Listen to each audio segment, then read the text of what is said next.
Welcome, ladies and gentlemen, to another episode of Bottom of the Bill. Before we get started today, I just want to thank the sponsors, everybody who's been involved in the episodes in the past. Wicked Barley Brewery, Brews in Riverside, Sidecar over in San Marco, Harleston Scotch, Captain Jack Smokehouse up in Fernandina, and then Spliffs downtown.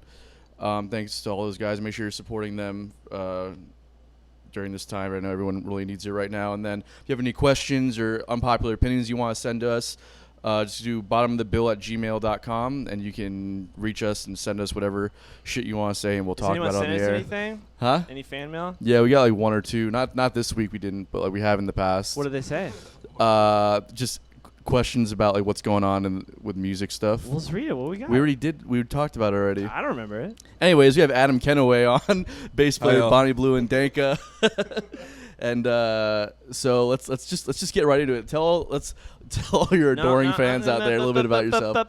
Oh, the cheers, right? Oops. Oops. If you always forget the fucking cheers. Cheers. Cheers, y'all. Drinking some DMD. Oh, what a fun guy. I know what were you I'm saying? taking a break from drinking just a little bit. Tell all your adoring fans a little bit about yourself. How did you start playing the bass? Where are you from? I grew up in South Florida. I picked up bass around like 15, and I don't know why I picked it. Just for some reason it was appealing to me. I've been listening to a lot of music. It was like, especially around that time, like getting into high school and shit. So something about the bass just called my name, and I picked one up. I started playing. I was fortunate to get into I involved with some people that played, and then going through the high school band, I got pulled into jazz band pretty early on. Like, I was terrible. Really? I was absolutely awful. But like this guy Evan Raghavan gave me a chance, and it really just started learning some basics, like the basic elements of music, some like simple stuff like playing blues, playing in time, just the job of a bass player and stuff like that. And that really helped me going forward with stuff I was doing, whether it's in school or outside of school, just personal music projects too. Nice.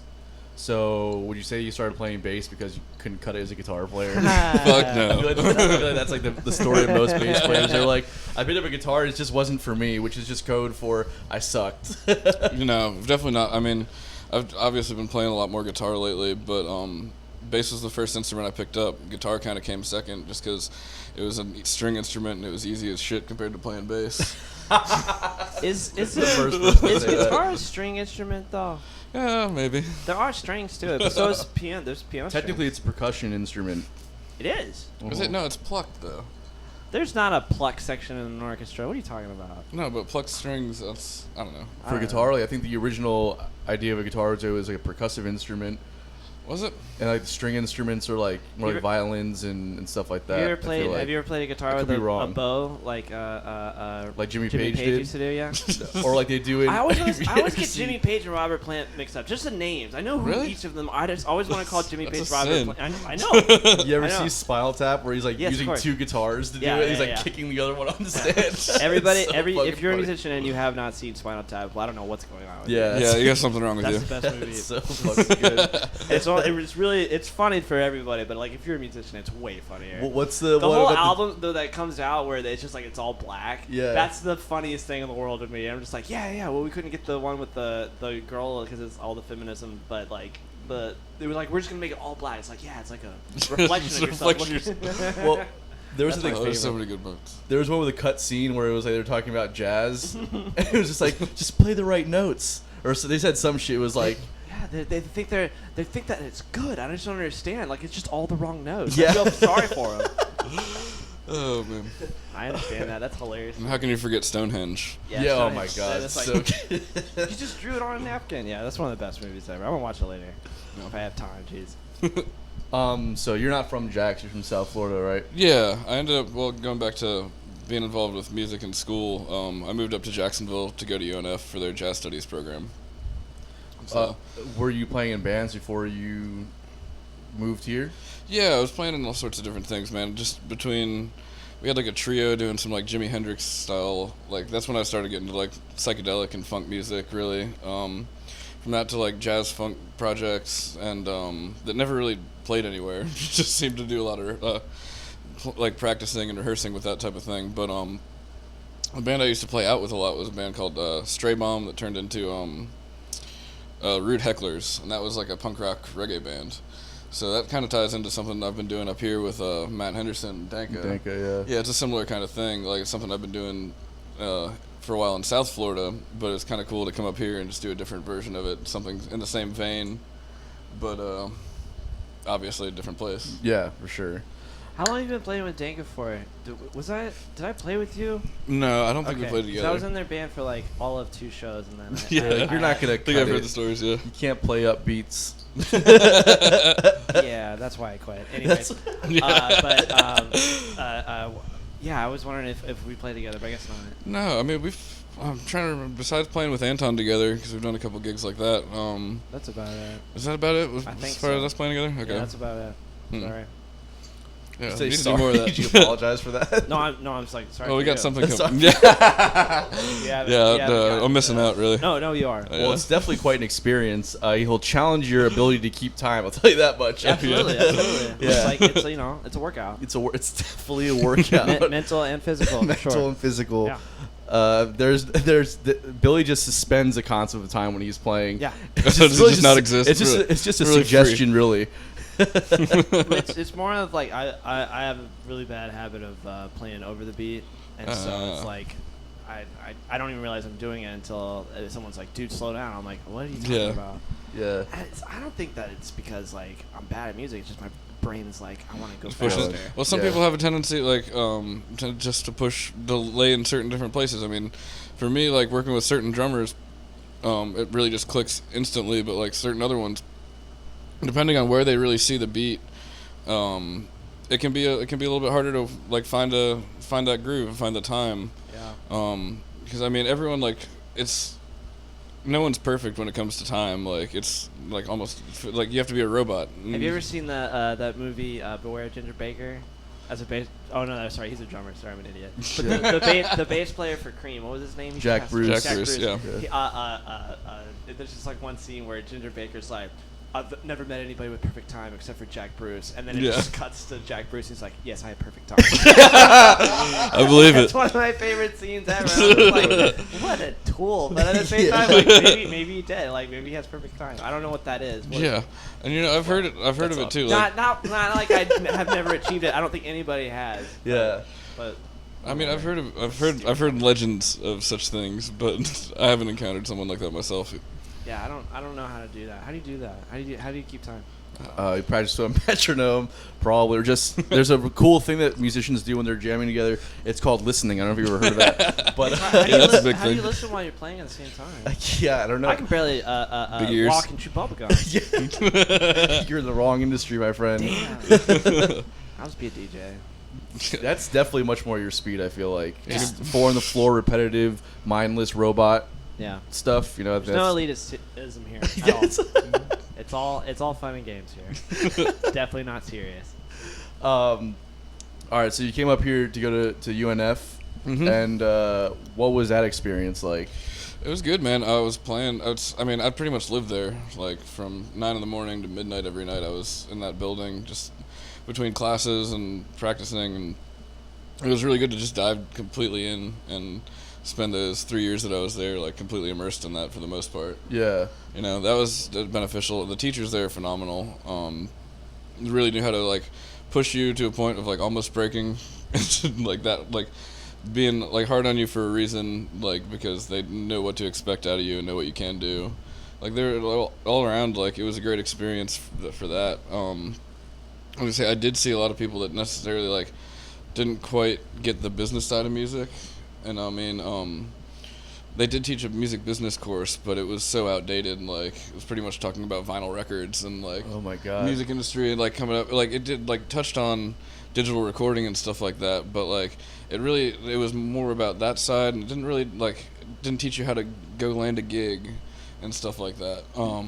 And play like what to do on gigs, like etiquette as it comes to that. That's you know? something I've definitely experienced with, like, especially when I was younger, working with schooled musicians. It was like, it's okay. Well, you can obviously play, like you have chops, but number one is knowing when and how to use them, Yeah. and number two is just the lack of professionalism or just awareness of like forgetting certain things like on the gig, or just like not being aware of like your space, not sonically but just actually just physically your space, and just not knowing, like you said, like what the etiquette is on the etiquette gig. Yeah, exactly. I mean, it's not their fault either. They just didn't have they don't have that experience. Like, I came from a different background. Like, yeah, I was in playing music in school for a majority of the time I played music, but I was out there playing gigs from when I was like 16, 17. So by the time I got to UNF, I'd been playing gigs for 5 years. I knew what was going on and like how to deal with that. And it's funny watching these kids that like you said, are incredible players, and like they just didn't know what to do when it came to actually like booking or being at a gig at all. Right. And Where it's something. do they teach that? Huh? I mean, like, because UNF has like one of the like best jazz programs in the country. Yeah, it's incredible. But then like where do you go to learn how to do music business? Playing gigs. You're playing gigs, really. School life. Yeah. School life, I hard knocks. where do you get degrees in music business? There is no one. No, there are. definitely That's is. what I'm trying to say. There's degrees in music And I'm business. not saying that like every program's this way, but just from the programs that I've experienced, like there's really no format to teach that. And what's really unfortunate is that like the teachers there know how to do this. They know how to do this stuff. But I mean, Do they, or are they teaching?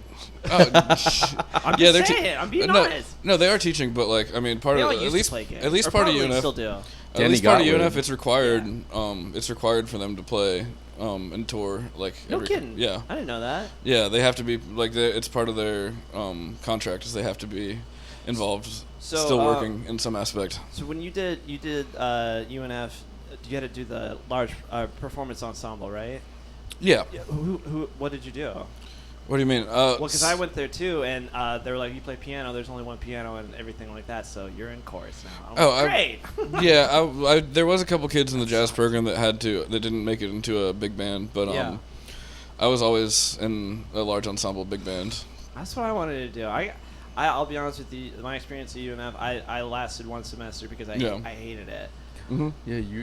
Yeah, It was very hard and It's it was brutal. challenging, and Yeah. I was doing it and everything like that. But that wasn't the reason why I quit. It was because like I wanted to go there to learn how to play piano better. Yeah. And they're like, well, yeah, but You have to do you're all this gonna other do stuff. that 1 hour a week, and then the rest of the time you're going to be doing everything else. Which, of course, like you're gonna learn new experiences and everything like that, stuff that you never even thought that you needed to know. And that's fine. But I was getting pissed. I'm like, okay, yeah, I'll do all that extra stuff, but can I get some more piano stuff? Yeah. And they're Yeah. like, Well, I mean, you're still in the beginning of the program. It I does know, kind I of know. open up more. I know, towards yeah, the- I You're got supposed to take. impatient. You're supposed to take private lessons too, right? I do. Yeah. That's what I'm saying. Yeah. Well, no. Well, because You at have- UM you had you were required like private like 1 hour a week or 2 hours a week with like a private with Yeah, a, that's with what a- I had. I had that, but that Okay. was it.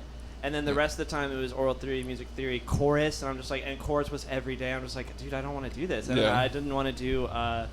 What was the other thing I had to do? I can't remember. There was one other thing. I think that was it. It was four classes. Yeah. Yeah.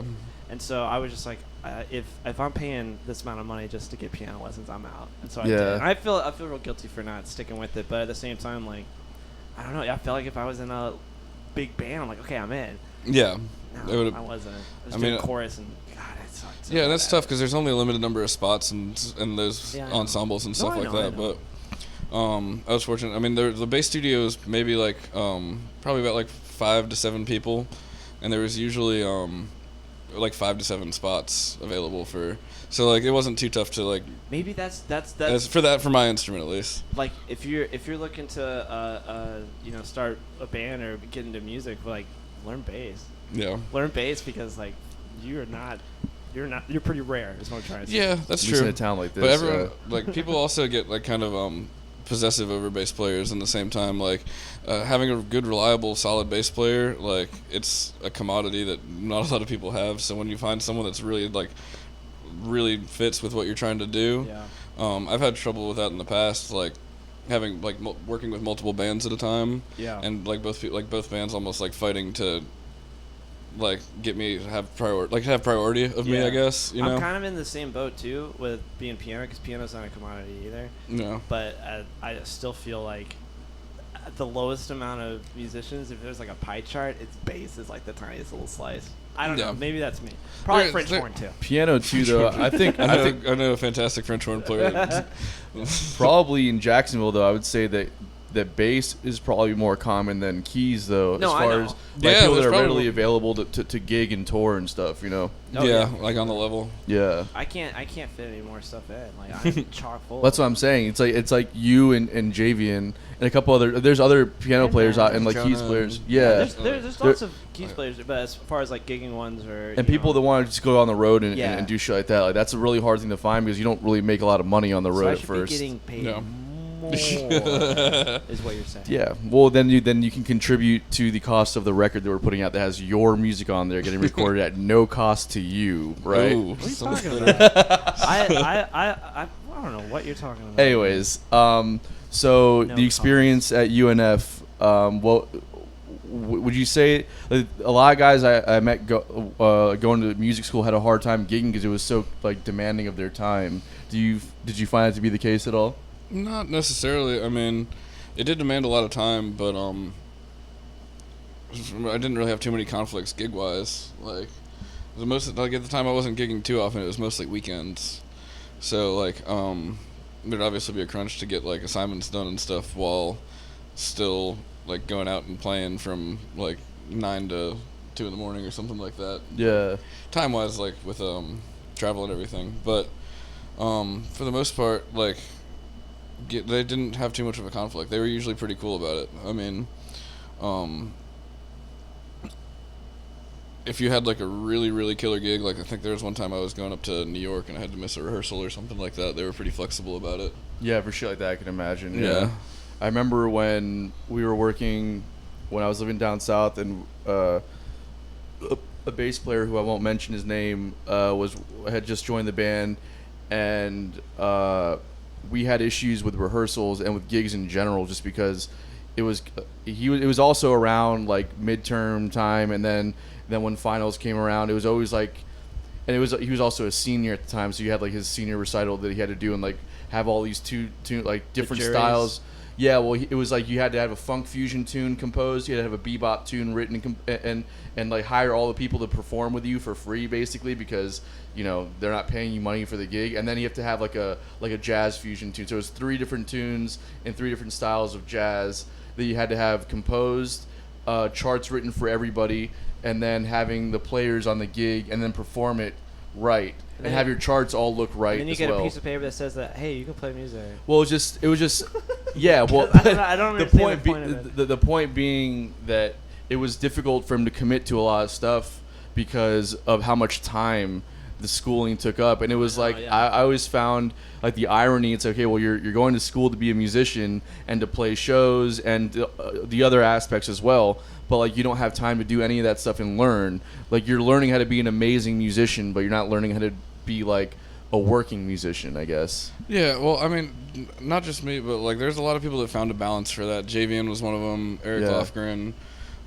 Stefan. There's a lot of people that are able to go out and gig and still fit that in, you know? Yeah. I mean, for me, I got my associates down in South Florida, so I didn't have to take any core classes. I was Did you go to Palm Beach State? Palm Beach State College. Nice, yeah. yeah. Actually, I got a funny story about that. So, speaking of what you were talking about earlier, how many different classes and stuff you had to take. When I first got to Palm Beach State College, I didn't really know what I was gonna do.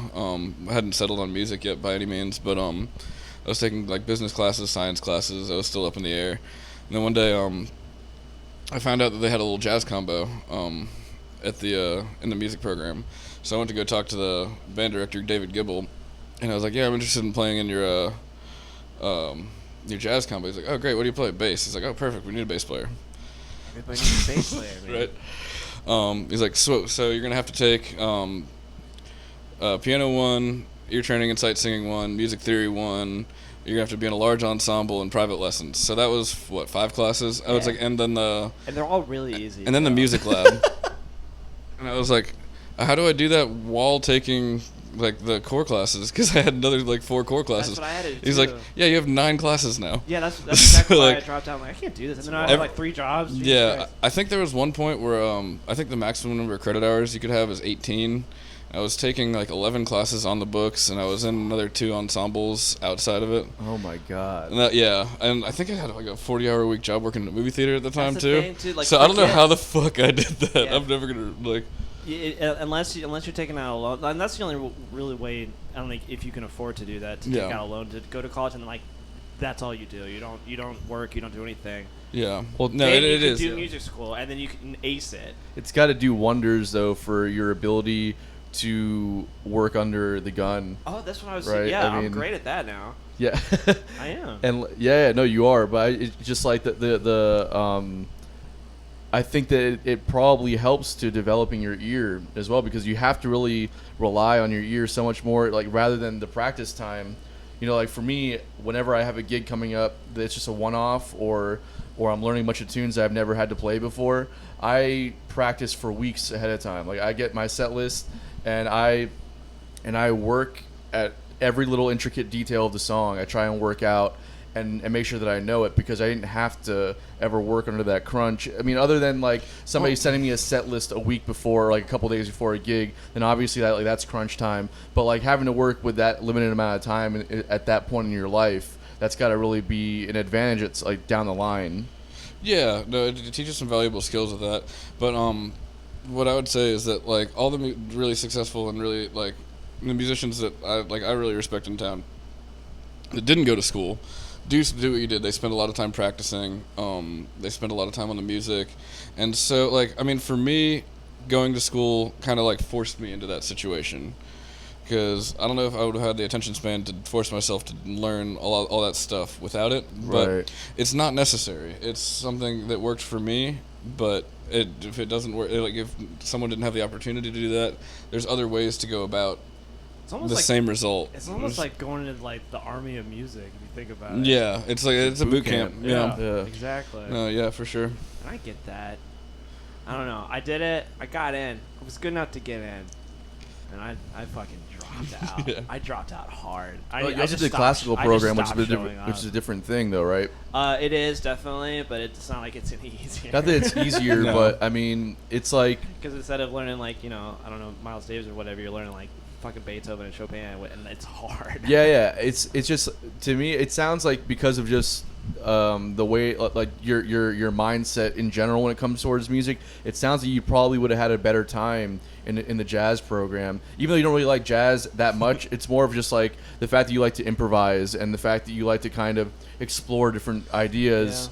Classical is so much more like to the point where it's like, okay, what was the sound that they made 300 years ago? Okay, emulate that exactly, and then play it exactly how it's written, and don't deviate at all from the playbook. That's true, but I want to make a point that UNF has one of, at the time at least, it was one of 2 colleges in the country that required all classical majors to take an improv class, and Dr. Gary. I didn't have to take that. Dr. Gary Smart made. Yeah, that's the guy who interviewed me. He made every single classical major. It was at some point, like in the program. I don't think it was the first year, but When did you go? I was there 2011 to 2014. I went there in 2007 to 2009. Yeah, I think, yeah. So I guess it was after. yeah, possibly. I paid the way. No, I'm kidding. What do you think about Bud? I'm trying to think of the time frame. You said what year? What time were you there from? 2011 to 2014. And that was the other thing too. Is I feel like it was too hard for me as an 18-year-old kid. Like Yeah. I'm like, this is way too much. Oh, yeah. But I feel like if I went back now, I'd be like, yeah, I can not ace it, but Probably so. I'd be like, I could do it now. So you were older when you went then. Yeah, no. So I mean, I was 21 when I got to UNF. Okay. Like I said, I went to That's like state college right? for 3 years. Yeah. That's like normal Yeah. thing. Okay, gotcha. So I mean, yeah, 3 years there, 3.5 years at UNF. Oh, right, because you went right in from high school. high school, yeah. Okay, and then No. you did your associate. Okay. Yeah, no, now it's all I'm coming really together. glad I went and got my associates first. Like I said, I also could knock out all my math, science, like all the standard credits. So I was doing the same thing. You were doing at Palm State, but at UNF, whereas like you're also taking I was taking biology. Yeah, it's insane. Comparative religion, that was my favorite class. Yeah. Yeah. It's like I know a lot about this one.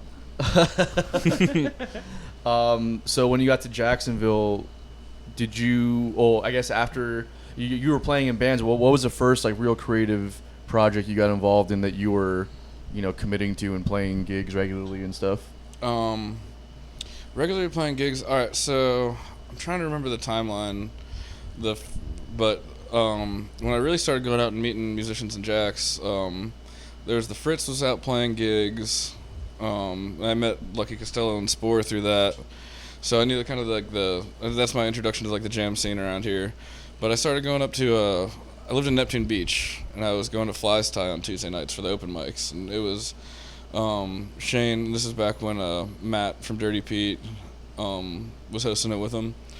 And I would go out there, and once Shane realized I was pretty decent at bass, he would just have me fill in for him all the time so he could take a break. Nice. Which is great for me. I mean, I started playing with a lot of people. But like around the same time, I got clued in with John Parker Urban, and I was playing with the Parker Urban band, and then I'm trying to remember timeline wise. Like I said, like Shane introduced me to Paul Ivy. Okay. And then I met Westbrook through that, and B. Gale, and I was playing with the Ivy West band for a little bit. Got fired from them. Why'd you get fired?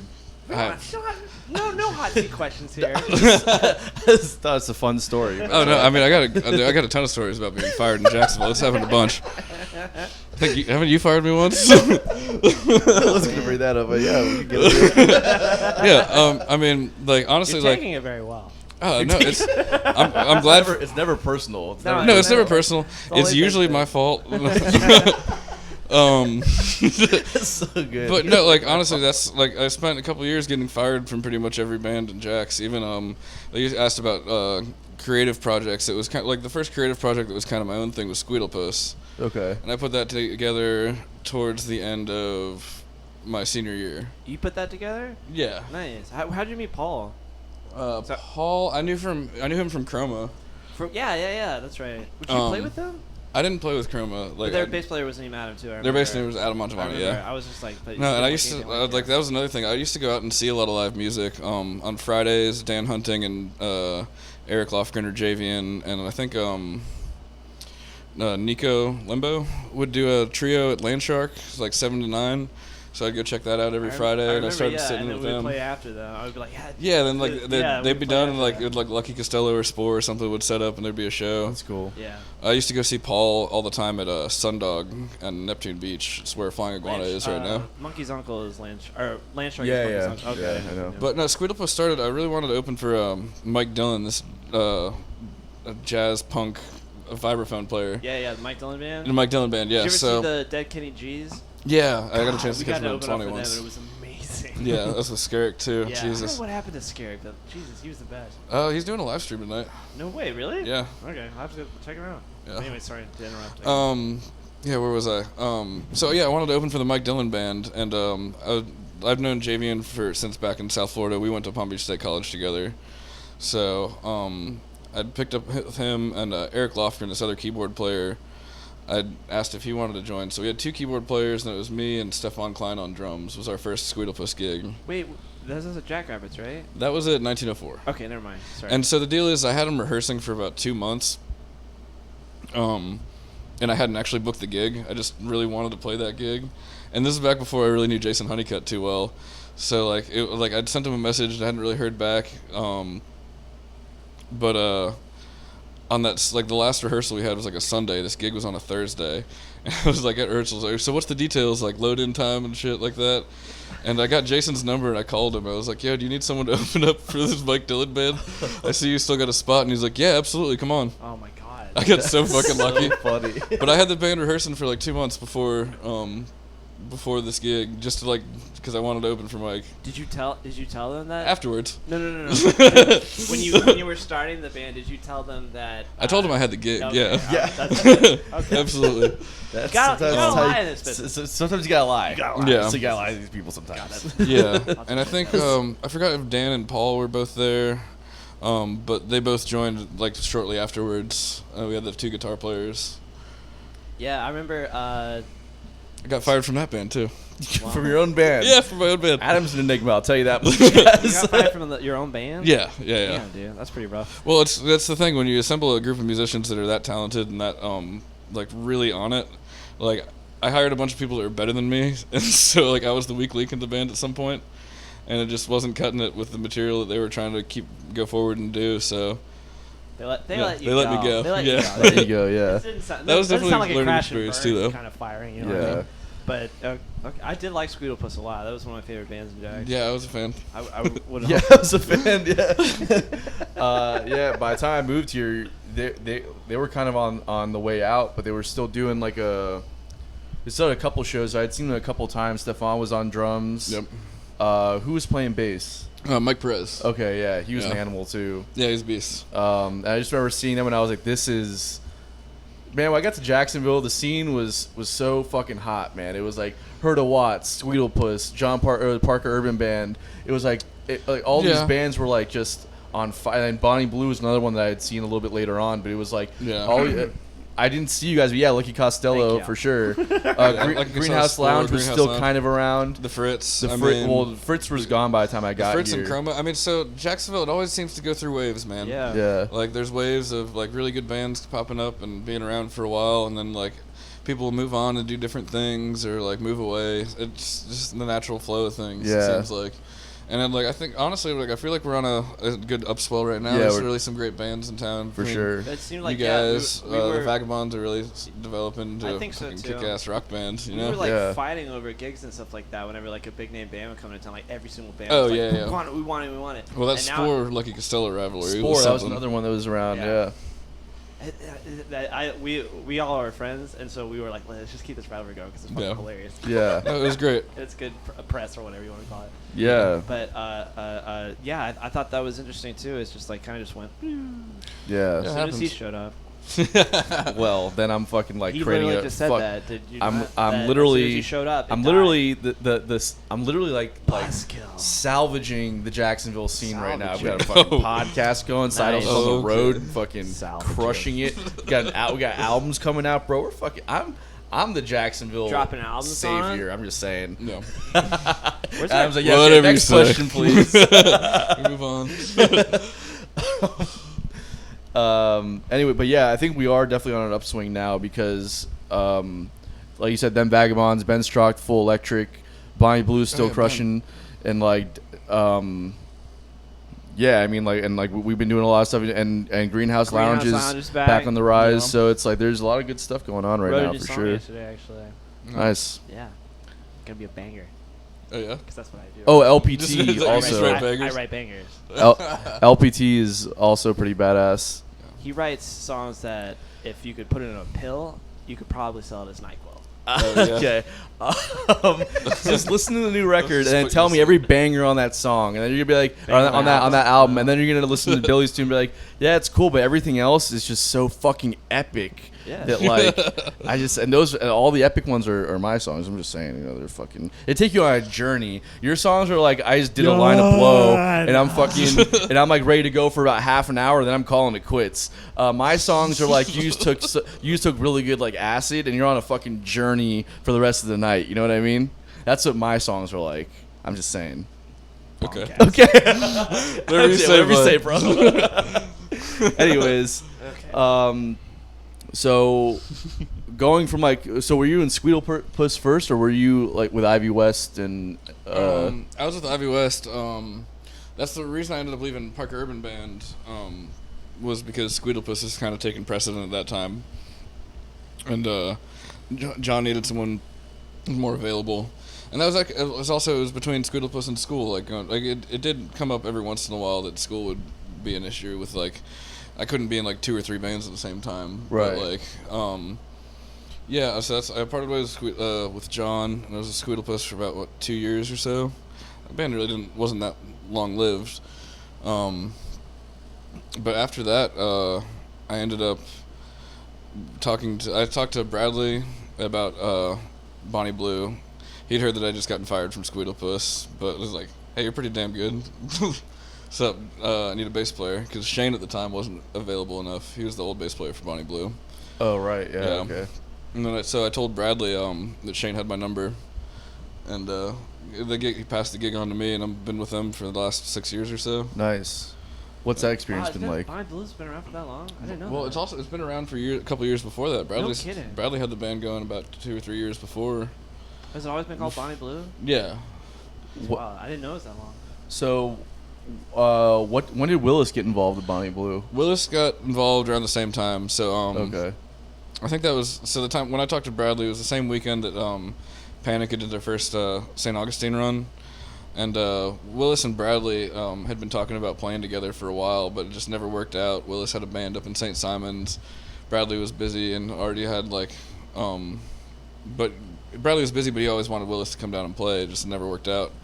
And then they ran into each other at this Panic show, and Willis had just recently his band had moved on. I think his singer moved to Colorado. Okay. So they just split up. So he was a free agent, and Bradley just happened to run into him at the right time. Nice. Yeah. And now Willis is kind of like taking over the band a little bit. Like he's like doing the booking and a lot of the. Yeah, he's definitely taking the role of a band leader, and he does handle a decent bit of like the booking and stuff like that. And like I said, he's definitely taken that role. He's stepped up to it. Like he's more inclined to that role than like Bradley is. Right. You know, like that's one of the things you got to play to the strengths of the band. Allow like people's strengths to be utilized in the right way. You know. Right. So Willis has been great for keeping us organized and keeping us moving, and he really does a lot for the band for sure. Yeah, and that fucking bus you guys have is badass. I love that thing. Yeah. Yeah. We just got it working again. Oh, really? It was out? Oh, yeah. It just needed some maintenance and stuff. Like, Yeah. But, yeah. How big of a bitch is that to like go on tour with and like, okay, we gotta find a place for this thing? It's kind of a pain in the ass. I mean, there's been a couple minor accidents on tour. I'm getting another hit a drink. couple, Anyone need a drink? Sorry. I know. I'm good fine. right now. I was gonna say, one of the things that I always had problems with is whenever I had a trailer, and this was just in a Ford Expedition and a trailer behind me, is trying to play in Savannah. Oh, And, yeah, like, God. go in those tiny little streets. Those little and, like, alleyways. I just imagine like, yeah, we're gonna play Barrel House South tonight. If you guys ever done that before? Yeah, we've played. Yeah, just But parking did that little alley. But do you take the bus? No, for Okay, stuff like alright, that. alright. The bus is really for like multi-day trips. Right. I just was thinking like, how the hell do you just wrangle a school bus down there? Oh yeah, no. There's been some sketchy trips going out to Colorado. There's That been some makes tight sense. squeezes and stuff. Yeah. Like I said, there was just like a couple minor mishaps throughout along the way. Who drives the bus? Willis does? Willis does most of the driving in city, but like the band takes turns driving for like the big leg out to Colorado because we do that in one trip. Isn't that illegal? Oh, Not if you're all on the insurance policy. Yeah, everyone's insured. Oh, I just thought you had to have a certain license to drive a school bus. Oh no, not for not that a school bus, It's a though. regular. Yeah. What am I thinking of? It's like a community like you know those community buses that you see go around like the smaller. Oh. No, not the city buses or the school I guess buses. I've but never the seen it smaller. before. I thought I had. It's like a church bus, like Oh, okay, Yeah. like okay. a shuttle bus. Never mind then. But it's got 4 bunks in the back and a couple awesome. benches. There's space in the back behind it for gear. It works out really well for us if we don't have to bring a PA. There's plenty of space for us to So do you guys sleep like and stretch out a little bit. Yeah, for sure. Do you guys like drive overnight, and that's what your deal is? Yeah. So Still don't have a driver, but like one of you gets to sleep, or one of you has to stay awake during the night. Yeah. Well, since I was just recently got my license back a couple weeks ago, but like so I've never driven the bus. But yeah, we drove we'd always take it straight from we'd leave straight from Georgia, all the way 30 hours. It usually takes about 36 hours to get to Denver. Jesus, sounds amazing. No, I Yeah, really, Billy really loves do to that. drive, I So, really yeah. love driving. So we did it in like 8 to 10 hour shifts. And I mean, I would do the late night co-pilot role since that's pretty much the best I could do at the time. That's what he It's does. my I do. role, I yeah. do the late night because he can't see at night. I Yeah. can't see at night. It's That's why terrible. I drive after every We worked gig. it out. We did make Sean drive all the way through Kansas. That's like the most boring drive of your It's life. horrible, If yeah. you think Florida is a bad drive, Kansas is literally the worst. Yeah, Yeah. Kansas is pretty bad. That was just Um, 9 hours of nothing. So what was Bonnie Blue the first band that you joined that was actually like touring and doing that kind of thing? Yeah, I mean, Squeedlepus had done like a little bit of light touring, traveling around Florida and such. But and Bonnie I've- Blue, it goes out though. Like you guys go to like Colorado and like Yeah, like a lot of times in the south, like we'll do small weekend stuff in the southeast where we can hit a couple places, or like a 4-day run, or we can go out a little farther. I've done a couple tours. I did a tour with Daryl Hance once. Okay. That was all the way up to Philly and back. But yeah, for the most part, it's been a lot of touring with Bonnie Blue. Danka used to tour a lot more. We used to go up the East Coast quite a bit. right. Yeah, I wanted to ask you about that too. Like, when did you get involved with Matt? I started talking to him around the same time as I started playing with Bonnie Blue, but it didn't quite come together for like another year or so. Okay. Rich and Matt at the time were just playing as a duo, and Matt was doing some looping stuff, like he'd loop bass lines and go and play guitar over it and stuff like that. Right.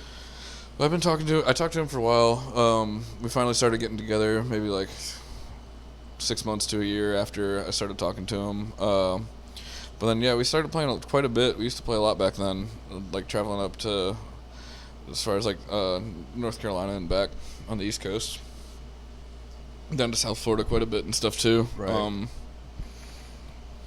But yeah, and then we started working on the album. That took a while to end up finishing, but yeah, I mean, there was a while where like Danka and Bonnie Blue were both like working quite heavily too. That's like what I was talking about, like trying to find. It's hard to find a balance as a bass player, with two like committed like original acts that I really stand behind and really love. Right. Like trying to find a time to balance both of them without like cutting one out and stuff like that. Like it would be an issue sometimes where I couldn't make both gigs. Where you could make both gigs? Yeah, because I'd get double booked somehow, and like the band would still want to play without me or whatever, you know. Yeah. So that happened a couple times. Danka hasn't really been playing that much lately, but we are going back into the studio. Yeah, I saw that. Yeah, Matt's been up there once to really kind of get like a foundation down on the tracks that we're going to start working on, and I think next week actually we're going up there for 2 days to start working on those. Hell yeah, where are you guys recording that? Stan Martell's studio up in St. Mary's. Nice. Okay, cool. Yeah. I've heard great things about that place. Yeah, he's great, especially with the Danka stuff. The album's like super polished. Yeah. Like when it comes out, it's great for that like pop sensibility, pop rock. Like, for sure. Really haven't heard too much of his stuff like in the jam realm or anything like that. But like everything he does, like metal wise and like with Danka, like the punk rock reggae, like it's really clean and really good, pretty good sound. Yeah. Nice. Hell yeah. What was it like for you, like first joining up with two bands that were going on the road and doing that kind of stuff? Was it like an exciting experience? Was it like an adjustment to get used to being on the road? No, I mean, because even without that, like I'd be traveling. I used to play a lot in like Georgia with before Bonnie Blue with Parker Urban Band. Okay. We'd go up to Brunswick quite a bit, and like we'd travel like St. Augustine. Like so, it was similar for me to like traveling like an hour to a gig. It's just as we're traveling 3 hours to a gig. It wasn't really that much of a difference. Right. Yeah, I don't know. I've kind of always enjoyed it. It's like, it's definitely not what I like expected it to be before I started touring. I don't know, because usually like you figure you're going to all these cities, you get to see all these cool places and stuff like that. But it's really just like you get to just load in, see the fucking see the venue. You get to see a lot of Days End. And Yeah. like Days Ends. yeah, like I've been to a lot of Cracker Barrels. Yeah. Definitely. It's very They strange. all look the yeah. same. There's sometimes, if you get lucky where you have if you're on an extended tour, like when I was at Rock and Jake, we'd be out for a month or 2 months at a time, and sometimes you'd get like a couple 2 days off or something, and you're in the same city, so you get to explore the city and places, and that's super cool if you get to do that. But most of the time, you get to the gig, you load up or you load out or whatever, and then you play, and then you're done, and then you go to the hotel, and then you go to the next place. Yep. Yeah, So absolutely. It's a lot work, of just a lot of just driving through shit and No, just for sure. a lot of mundanity too. There's not like, at least for like Side Hustle is not the party band. So it's No. like we go to the hotel. We hang out, maybe play some poker. Yeah. We go to the Always. venue to load in. We play the show. We go back to the hotel, maybe play some more poker, and then we're off to the next spot. Yep. So it's like you always have like these ideas of like going on the road and partying and like being this glamorous lifestyle. And at least for us, it's really just kind of hanging out and waiting to get to the next show. Yeah. Well, I was talking to someone recently that so this is secondhand from Dave Watts, the Motet, to a friend of mine. How he was talking about when the Motet goes out and tours, they plan if they're going to a city or a state they haven't been to, they plan on time as part of their schedule to go do something cool. That's sick. Yeah, it's super smart. So like, yeah, exactly. If there's something like a part of the country they haven't been to, like some cool thing, like I think last time they were in Florida, he'd never been to the Springs, so a friend of his took him out to the Springs, and he was saying how incredible it was. That's what's up. And like just to like do stuff like that. Bonnie Blue, last time we were in Colorado, we ended up in Steamboat Springs for a couple days off, Right. which was nice. It's the day after my birthday too. Nice. Hell yeah. So we had a couple days there. We ended up floating down the river and just checking out a couple spots around town. Like that was That was nice. We've ended up with a day off or two in Denver. But for the most part, yeah, you're right. Like, you're just going out there, you're going to play a gig, you're going to do work. It's a job. Yeah, if you don't plan it, because like every single second's like precious, basically. But there was a couple of times, like what about that time that we did that tour and we came back down and we're like, hey, we're gonna spend an extra day in Georgia and go see Fish. Yeah, we we did did we saw that. him in Alpharetta. So We caught there's the Sunday show too. Yeah. That was a lot of fun. Yeah. that was an awesome one. You do get some experiences like that. Well, Sean had that one sometimes. planned the whole time. Exactly. He That's definitely- But that's your point. It's like you have to have it planned. There's no, and then you have to have an extra day. It's not like, hey, we're in, I don't know, And that wherever we extra- are. And that extra day can cost you a little bit of money too, because aside Oh, from I know. Oh, yeah. it's like gas and hotels and just time, food, eating out, and we spent money on the tickets obviously, but like just those extra, like the one extra day adds like this whole other aspect to your overhead. It would be Yeah. awesome if like you were like either like a comedian or a even like on a baseball team and you're there for 3 days. You know what I mean? Yeah. And doing like the same city and like then you can go out and do stuff and everything because Yeah, all if your you- stuff's there and everything. But like if you're on tour the next day, it's like if you don't come back and you don't sleep day one, the rest of the fucking tour is fucked. 'Cause Yeah, you're just trying to play catch up and there's no time to catch up at all. When my dad was touring when he was younger, he was telling me about like back in the 70s and 80s they would do residencies at places. So Yeah. and sometimes they do them So now that's a at great idea. smaller clubs. If you're a band that's like playing theaters or something and you happen to just catch a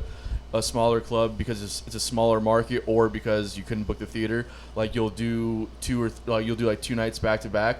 But back in the day, it was like they were doing like 4 nights, like in Atlanta or something, and then they'd go to the next place and be like, and at the same club. So like my dad got to know several different cities like really well just from doing that, which is Yeah. super cool. I wish they would do that kind of thing now. I wonder why they. I guess just because it's like smaller venues, so not enough people could get tickets, or that kind of thing, or Yeah, it's just maybe like I think that it's also different when you're like a touring act on original music and people don't know who you are. Like you can't sell tickets to a club. It's hard enough for you to get 20 people in the door in a new market when you're an Oh, up I and coming see. band. There's no reason to do 2 nights. It would just eat away at your overhead like crazy. I wonder if it would make more sense to do it like that. Go tour and be like, we're gonna be in this city for 3 days for a weekend. Well, it would make sense if you do different clubs in that city. Well, of course, yeah. Yeah. But like, it seems to me like the only reason why you don't do that is so that people come to this show because we're gonna be here, and then you go away from that so people don't saturate the market with your own material. Right. Yeah. But at the same time, you could also pick up a lot of momentum, like with people coming to see you one night that just found out about you, like, oh shit, you're playing tomorrow. Yeah, at a As different opposed to club like or telling something. them like, oh man, yeah, we come through Savannah every 3 months. We should Like, do that. We should try that out and see if it works. I don't know. I used to do that. Danka used to do that in Hilton Head in South Carolina. Yes. Yeah, Did we you did- play the we did do that, boardwalk actually. Yeah, the boardwalk. and the tiki place. Ugh. We never played the Tiki Place. We played the Boardwalk and a couple other of the I love owners, other venues. I love the Tiki Hut. The place I've is been there, so that much place is fun. fun. Are you Yeah. insane? Are you Really? kidding me, bro? Oh Those my people, God. whatever we play there, doesn't matter what we play, they love it. They're That's just not like a good thing. I That love is not a man. good It's thing. but they pay really well. They do, and And- it's also a tiki hut on the beach at a Hilton. That's okay. You know how much merch we sold at that place? I'm just saying, it just looked like a cover game. Yeah, of course it's a cover gig, but it's like, but then we have like there's this element of like you have like anchor dates and then you have like your filler dates, and your Yeah. filler dates help to pay for those anchor dates because let's face No. it, if you're selling if Yeah. you're doing a ticketed event in let's say Atlanta and you've never played in Atlanta before, you're not selling tickets to that show. You might get lucky and have a local opener, or you're opening for a local band and you get some people through that. But other than that, you're not going to make any money on that night. So you do, you make that like your Friday or Saturday. You do Right. Wednesday, Thursday. You do bar gigs, play your music, get decent guarantees, pay for the hotels and the gas, and then maybe have one more date after your anchor date. I got it. All I'm trying to say is you were just like, I love that place, and I'm I like, do love that place. Why? Because it's fun. Why? Because you can still do your original music. Now, if you're playing at a bar where people don't want to hear shit other than like Last Dance and Mary Jane, then those are the places that I hate. If you can go to a bar and play for 3 or 4 hours, even though you're playing a lot of covers and you're doing your original music and people are digging it and like they're buying your shit afterwards, that to me is still that's laying good groundwork so you can go and Yeah. do a ticketed show in those cities. Because if they like you and they know that they like your music, they'll buy a ticket to see you the next time you're there. Yeah, but it's Yeah. it's a vacation spot, so like they're not. They're not Yeah, even that is from the there. thing about yeah, a lot of people aren't from there. I get it. It's just, I don't know. I've never had a bad time playing there. Let me put it that way. I haven't had a bad time playing there. It's just definitely not my favorite spot. I mean, you just never know. Like, playing, you could play all sorts of gigs in random places, and then, let me see an example. So Bonnie Blue played out in Colorado, and someone that saw us out in Colorado ended up hiring us for a festival, like a small, like pretty much a festival party type of thing at his house. Yeah, you A never couple know. years later, I mean, you never know who you're gonna meet, and like, I definitely advise like all local original music, all bands that play original music, to travel, just to get out and go play other places. Like there's Yeah. like one of the advantages of Jacksonville that South Florida definitely never had was that we're on the I-95 and I-10. Yep. So it's like what Straight was that trip shot. to New Orleans, like 9 hours? Yeah, about 9 hours. Yeah. In 9 hours, you can get damn near up through South Carolina, North Carolina to Tennessee. Yeah. Asheville's like 7 hours. Atlanta's 5. Savannah's 3. Yeah. And then you can go Like- just go straight down south too. Yeah, Yep. and exactly. So that was one of the things. I see a lot of friends of mine from South Florida that are playing. Like whenever they try to do original music, it just never really goes anywhere because they can't get out and Can't travel. get out and do anything. They can't get out of the state. That's one of the reasons I didn't go back down to South Florida after I graduated. Well, it's like you're in like this little hot spot, like South Florida. Like it's a tri-county area, so Yeah, there's a lot of Dade, people down Broward and Palm Beach. There's a lot of people down there, and it's a big market, right? Yeah. But like then there's this basically like abyss until you get to Tampa Yeah. or Jacksonville. And those aren't huge markets either. They're not huge. They're not like You're really Jason talking said. about, Jacksonville was like a C market, which is yeah. So and then Yeah, so it's like you're talking like Atlanta before you. yeah, get to exactly. Florida, Before you get to a Savannah, real maybe. market, it's literally like 10 hours, and that's Yeah. if you don't stop. You know what I mean? So it's like it's hard down there to do anything. Like we're not like Jacksonville's not a great market as far as like the population here and the culture here, but we're in Travel good distance, proximity yeah. to some good markets. And also, it's super easy to do it here because it's affordable to live. There's a lot of gigs where you can make decent money, Yeah. and it's like it's enough of a market where if you can start to get some traction here, the other cities around you will kind of find out about it. Yeah. So it's like St. Augustine, Gainesville. Yeah. There's tons of stuff around here. and like and also it's not as hard of a grind as it is in like the bigger cities like L.A. or Nashville or New York or something where it's like It's it's so hard expensive to live. Yeah. Yeah, it's like expensive. And even just like the traffic, just to go do groceries, it takes you like forever. It's like just living there is difficult. Yeah. And the competition is so immense, where it's like it's what we were talking about earlier. It's like if you're gonna start a band, like make sure, and you're gonna like you wouldn't go to a place like that to start a band and build something. Like you'd want to do that and then go to those places if you have a Yeah. reason to be there. Yeah. If you want to be like the hired gun of the world, then yeah, go there and Yeah, make go a to name for LA or New yourself. York, Atlanta, Yeah. or whatever, and get Yeah. hired by a band. It's a but- different type of gig for sure. Yeah, definitely. So Yeah, I mean, I've got this place for $900 a month. I mean, like a whole house to myself. Like, fucking forget it. Like, you can't get that anywhere else. Yeah, it's And almost unheard of. also in a city. And then I live like on the corner of I-10 and 95. Like, I'm ready. To Yeah, go. you were right on the corner. Speaking of I-1095, jeez. yeah, this is like prime real estate right here. Yeah. Don't say that because my landlord will watch and they'll be like, "Oh, I'm raising it. I'm Right. raising the price for sure." They're allowed to do that. So, like, as far as like things that, what's I guess like, your background is so diverse as far as like what you play and like I mean you're one of the rare people that can kind of go into any situation and just kind of like play. You know what I mean? It's like so Yeah. you can get hired for a fusion gig, you get hired for a jazz gig, you get hired for a reggae gig, like pretty much whatever you want to do. Yeah. What are some projects that you've been in that have been like the most fulfilling for you? I mean, well, that goes back to, I mean, Squeedlepus is definitely one of them for the reason that, like, part of the mission statement of that band, I would say, is that we can play anything. We have the musicians that can literally play anything, so let's do it. Right. And, like, the diversity in tunes, like, playing with Bonnie Blue and Danka are both great, but they both have their own style, and it's Right. like I really love playing that Southern jam stuff. Like, trust me, I get down on that stuff Yeah. for sure. But it's like it's still kind of limited in scope in a sense. You know, it's always gonna have that, and there's nothing wrong with that. No, it's just totally. that's the type of band that it That's the is. niche, yeah. And the same thing with Danka. It's like it's gonna have that reggae, the punk rock. A little, Matt's been really getting into some elements of jam, like some spacier stuff and dubs, and like Matt's really good about being open to a lot of different influences. Right. But it's going to be in that vein, you know. Like, so, the Squeedlepus is the one band that I was in that was just like, we can do anything, let's do it. Yeah. And yeah, I do kind of miss that from time to time, like having a band like that. I feel you. That's kind of the approach that I was wanting with Side Hustle as well. Like just being able to be in a band that can just kind of like do anything. Yeah. Obviously, when we're writing music and we're doing the original thing, it's like we're doing what we do. But just be able to like be in a situation and be like, yeah, well, we need somebody that can do this. Like, yeah, we can do that. Yeah. That's always what's kind of fascinated me with musicians that are like that, where it's like you can literally just get hired. Like you can just do any gig that you want. Well, I think a lot of people don't understand that like there's like when they see a musician, like for instance, like if you see like you're like rock stars like Slash, okay, an amazing guitar player obviously, but it's like people don't understand that like he's really good at what he does. Yeah. You know, and then there's like this other aspect where it's like he couldn't just get into any scenario and crush. Yeah. And He has to be kind of set up for it, yeah. right, like I saw him do it was like a blues awards kind of thing, and it was like the Grammys, and they were doing a tribute to a blues artist or something. Yeah. And Slash got there to do a blues tune, and it was not good. Yeah.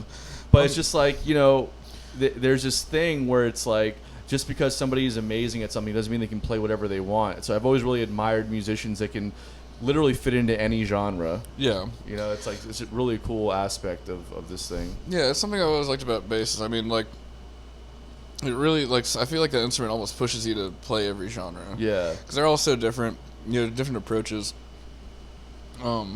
Same basic concept, same job for the most part. Reggae's a little different. It's more like, but, yeah, just like, I think it was the instrument itself that kind of pushed me to be like that. And also, I guess, going to school, because, I mean, like, it would have been easy for me to stay in South Florida just playing, like, psychedelic rock bands and reggae punk rock bands and just have that just be all that I knew. But, like, going to school and, like, learning all the Latin music and swing and straight A fusion and stuff like that. And, Yeah. like, I mean, I kind of grew up on, like, progressive metal, like, fusion stuff, too. Like what? Oh, like, man, like, one of the first bands that I played did, like, Dream Theater covers. Oh no shit. Of, That's like, pretty That guy's wild. awesome. Dream Yeah. Theater, like, we Yeah. did, like, Joe Satriani, Surfing with the Alien. Nice. That's badass.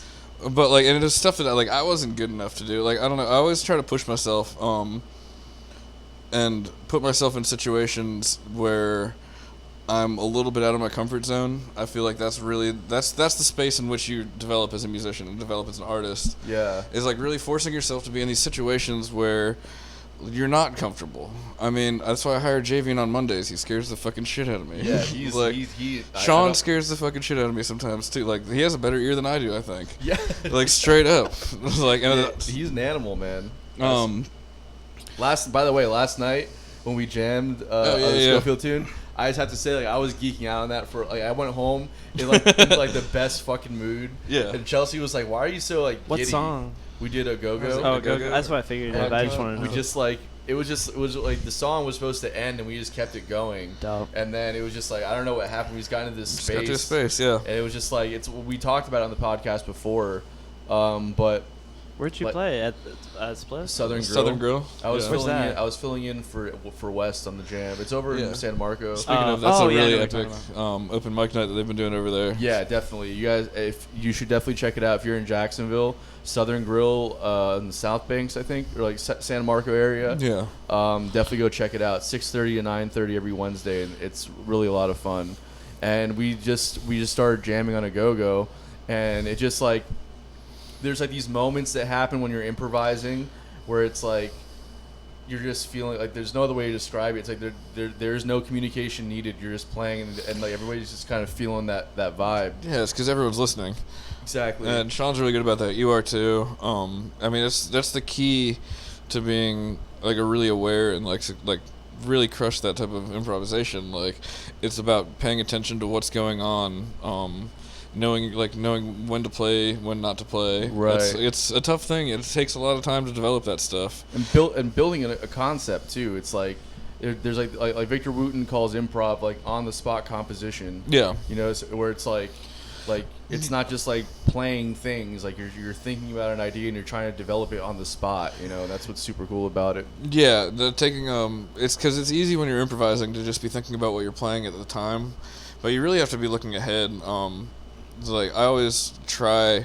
I'm not always successful, but when I take a solo, I always try to start with like a simple concept, and take some time to develop it, and then like it's naturally progresses into something bigger and it takes itself somewhere. Yeah. But like, I mean, even constructing a bass line, like for like a song that I'd play, like you have to start with like a foundation and then you can expand from there, but it has to be tasteful. It has to be not too much. Yeah, like, not stepping on people's toes. not stepping on people's toes. And then that comes back to just having open ears and listening. Right. Really. Yeah. Right. Hearing where the where the space is at, hearing what other people are doing, knowing how to play around that. Or even just like when you're writing a tune specifically, like being like telling the other person like, hey, like maybe don't play here so I can do, because I think my idea is gonna fit better here. Yeah. And then you can play around that idea, and just like, and I think with Side Hustle we have a really good dynamic when it comes to writing, because like, we're all very open, even if it's like we're like that like if Sean or me or Billy's bringing the idea to the table. Like we're all very willing to take a back seat on that. Yeah, that takes a lot of pride, or swallow your pride, because it's like you have to be open to not playing. To not playing. Yeah. That's the hardest thing. It's so weird to think about. It's like the hardest thing that sometimes for people is to shut up. As Sunrise says, the space is the place. Yeah. Yep. No, it is, and like it's an etiquette thing. There's some musicians that come up on the Funk Jam I host on Monday nights. That really don't quite get the etiquette thing. Like, they'll try to like play melodies on top of the melody of the song. They don't really know where to go. Like, someone else will be taking a solo when they'll start playing, and that's just not cool, man. Like, you have to pay attention and know like when you're supposed to play, when you're not supposed to play. And you Right. look. And it's a really mature thing that like Yeah. like it's hard to teach, and it's hard like for people to understand sometimes. That's why I've kind of just taken the approach on the Monday Night Jams where my etiquette is just to not play. Yeah. I don't even get up there because it's better for everybody if I just don't. Yeah. Nobody, we love you up there. nobody We miss you up mentions there. me at all. I did a great job. Yeah. I remember the story about the worst open mic that I ever did. So I've only hosted an open mic one time. Yeah. And it was down in Fort Lauderdale, actually, after a festival that we played. And we set up everything with all of our sound equipment, everything like that, just like a regular open mic. And we got there, and it was supposed to be like a super jam open mic from the festival that was playing there. But that didn't stop anybody else from getting on stage. But this one guy, Oof. he brought his own Marshall amp, and he had, I swear to you, a fucking guitar pedal. That's it. So he just no guitar.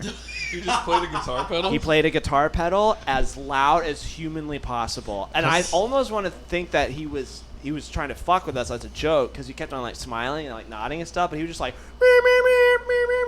like that, just like all just static and noise. Oh my gosh. And then apparently, like after the show was over, we're like, dude, get the fuck off the stage. Like, I don't know what you think you're doing. Yeah. But he, I was talking to shit. somebody later, and he was like, yeah, his dad's like a really famous musician, and he's starting a new noise band. And I'm like, what the fuck is a noise band? It's and the worst music you've ever heard in your and life. it's literally noise.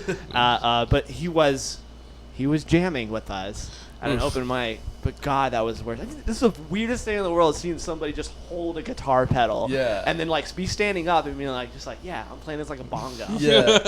It was so fucking loud wow. too. That was the worst. Open mics can be the worst experience of your Well, life. yeah. They can be. They can be. There's And they can also be awesome, but there's totally an art to running a jam. Well, there's a Yeah. difference between an open mic night and a jam night too. Yeah, for sure. But let's within the it was context supposed to of what be a we're talking jam about, night. let's talk about the jam nights, because the jam nights, like, that's running those are an art in itself. And last night when that one dude kept trying to go play drums, Oh yeah, there's a drunk guy last this night. fucking drunk guy comes up and he's like, hey man, let's fucking I just wanna get play some drums. I was like, yo, we'll call you up when it's your turn. And he asked Adam, who's not even running the jam, and is a bass, was like, well, you guys just got like an extra stick for me or something. Oh. An extra Hey, stick. dude, I was like, dude, I'm just a jammer. Like, I'm just up here jamming with him. He's like, yeah, let's jam, man. Yeah, I was like, let's just jam. Let's just jam. That's not what I said. So matter of That's not what I fact, said. like let's just jam. Like that's what we're gonna do right now. And bro, I love your lack of tolerance for people like that. You have no patience. You're like, bro, we're not doing that right now. Get the fuck out of here.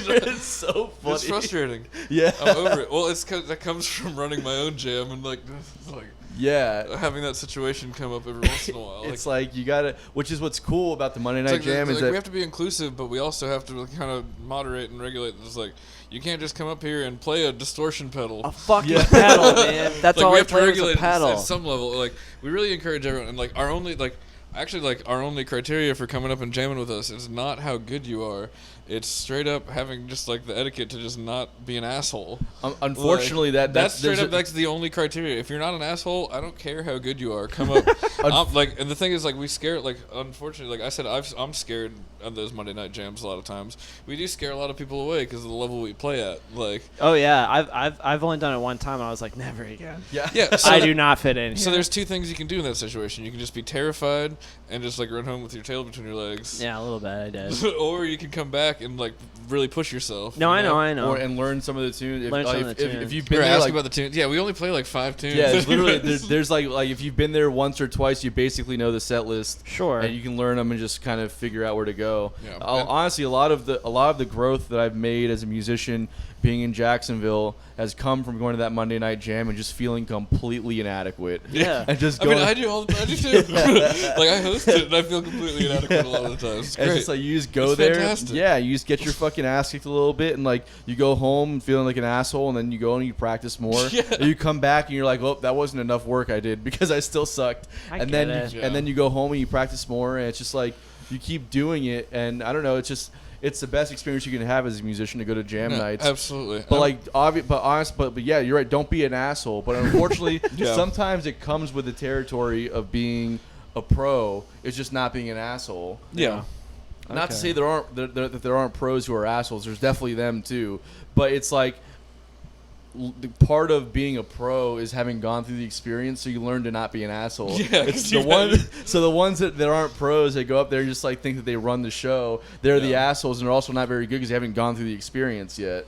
That's so true. it's like I went in there to split, so I did it only one time, and I set up and everything like that, and I started playing, and I'm like, oh no, I'm not good enough. And then I kept on being like, just like, I'm not gonna play, and then they'd be like, all right, and I'm like, shit, and I have to take a You solo. should, yeah. I'm like, all right, I did a solo, and you know, it's supposed to be like, you know, just pay attention, listen, and everything like that. You But then crushed also it. when it's like your fucking turn, you're like, ugh. I will say this. Yeah, That, but the thing is, like, you're probably too in your head about it. 'Cause Oh, from no, what yeah, from for what sure. I remember you crushed that solo. Well, you think so? Yeah. All right, nice. I thought you sounded all right, but like I did. Anton's solo was garbage though. my solos usually are at the Monday Night Split Jam. You know why? Because I'm up there and just like everything I play is stupid compared to JV, and so it's just like I get in my head There's about it, too and I many just start sus- whiffing. But it. he's a Too many he's sus a piano chords. player, and he's sitting right next to me. That's, And then that's how inadequate. That's how good he is. that's what I is mean, that though. He makes But you feel inadequate how do you about think? every other. How do you think I felt? Well, bro, I will say this: that Javian, He's so He's an good. asshole.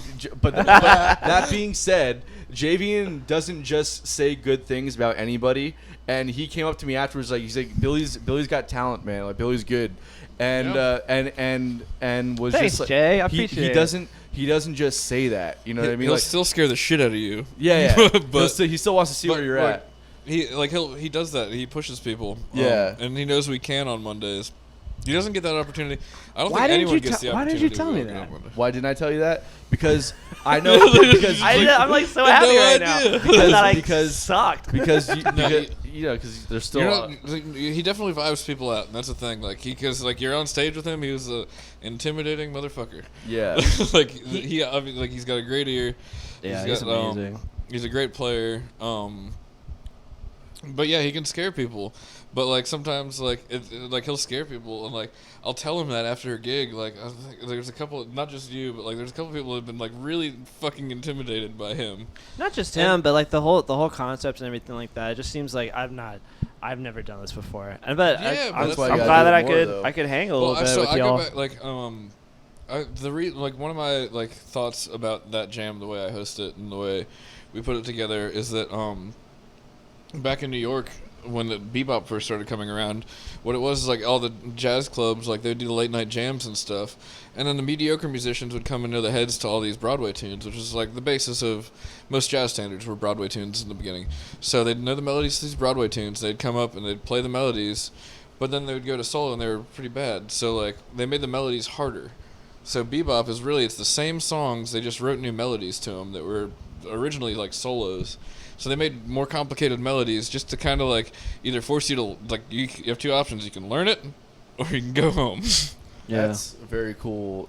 I didn't know insight. that. I didn't know that. That's Yeah, very cool. that's where bebop came from. I knew it was like based off like Broadway stuff, but I didn't realize that they had purposely made it more intricate to try and try to weed out the weed weaker out the- players. yeah. Yeah, that that's Miles cool. Davis, the Sound of Music thing that he. What's the name of that song? What's the name of that one? Or that's don't know. wait. My favorite things. Yeah, my favorite things. That was a Coltrane. Coltrane. Sorry, yeah, my yeah. bad. I got it mixed up. That's one of my favorites for sure. Yeah, But I always was like, why are they doing fucking Sound of Music Broadway or whatever? Yeah. I'm like, why are they doing? Well, I mean, this? Weird. that's where jazz came from. It was all. I never knew like, that. Yeah, it was all those tunes, and a lot of like the old school jazz standards are just original the Broadway tunes. Yeah, like or Porgy like and Bess. I big mean, band stuff that just Yeah, kinda there's big band simplified. arrangements of it. Or, Yeah.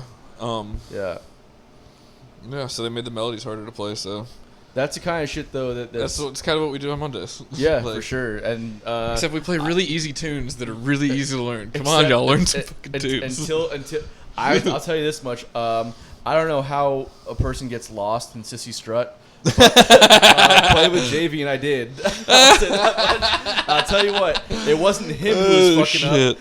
I mean, he just starts to do all his crazy reharm shit. It starts adding like these extensions that you're just like, okay, like look at, I know my basic upper structure extensions, okay? Yeah. JV let's do these flat nines or like Oh, fucking, yeah, like, sus flat 9 is his favorite chord by it's far. just like, bro, that's That was a joke we had in college at some point. Like, every once in a while, like we'd be in like a improv class, and Barry Green would just sit there, and he'd like stop us. Like, what chord did JV just play? And like everyone would just like sus flat 9. just because just guessing. No, because it was like usually it was. Yeah, Like, that's so funny. Yeah, he's an animal, man. He's really good. no, he's great. There's reharms. I mean, he comes from like he's been playing piano since I think he was what 2. Oh, okay. Like he's been in, he's played in church his whole life. Actually, so the good story about Javian, the first time I met him, he didn't know how to solo. Oh, I heard yeah, about that. this is yeah. great. So back when we were both in community college together down in South Florida, I was in the combo for like maybe like a year at this point, like maybe 6 months. Anyways, like he comes in, and the band director's like, "Yeah, we got this kid JV, and he wants to try out for combo maybe for next semester or whatever." So he comes in, sits down at the piano, and like they put sheet music in front of him, but he couldn't read sheet music at the time. Like he'd never read a chord chart, never read, like he just came from church background. So we sit him down at the piano, we start playing. It was like a 12-bar tune, Solar, Miles Davis tune. But we sit down and we start playing this tune, and the whole first chorus he just didn't play anything.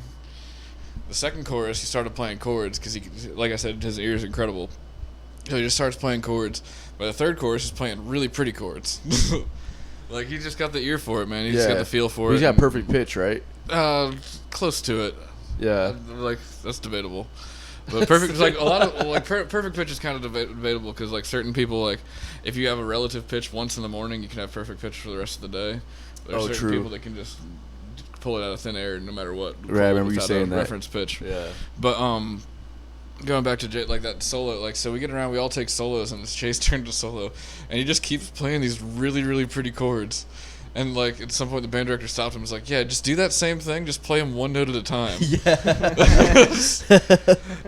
And then created a monster after that. No, absolutely. He developed so fast as far as like because he already had it in his ear. He could already see it, and like he already knew a lot. He just didn't know what it was, like Right. didn't know what to do with it. Right. And so developing from that, and like going up to UNF, learning from Lynn too. Like he definitely developed like.